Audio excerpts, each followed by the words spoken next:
Hey there, Cinephiles. Today I'm doing a mini review for Warfare. The latest film from filmmaker Alex Garland, we get a harrowing account of what it's like to be on the battlefield from the memories of actual soldiers. This is a horror film for sure, a pressure cooker that bursts every once in a while and just has you on the edge of your seat with probably the biggest jump scare of the entire year, at least for me. This is a bleak and harrowing experience into a side of humanity that is just so unfortunate.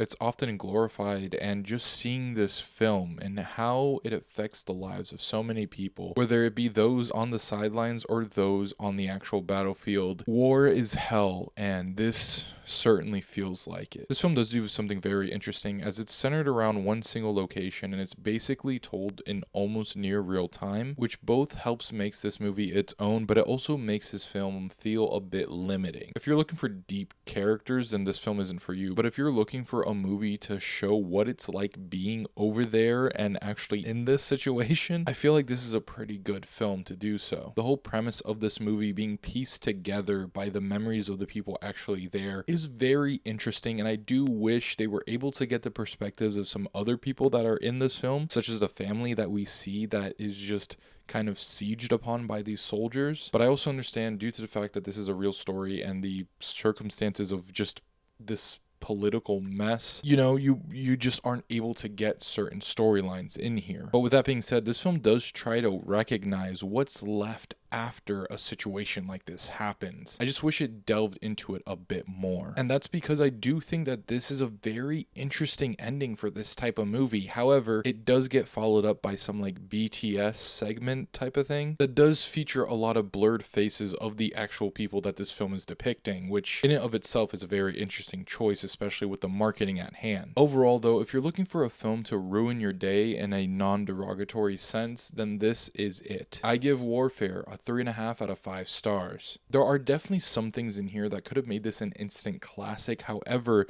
the overall film in and of itself, I think, is a very interesting experience, probably a one-time experience at most for a good amount of people. But there are just some things that I feel like are a little lacking despite its just well-madeness overall. But alright, those are my quick thoughts on Warfare. Be sure to let me know what you think of it down in the comments below. As always, thank you guys for liking, commenting, and subscribing. Be sure to stay tuned for more Yeti Films content, and I'll watch you later.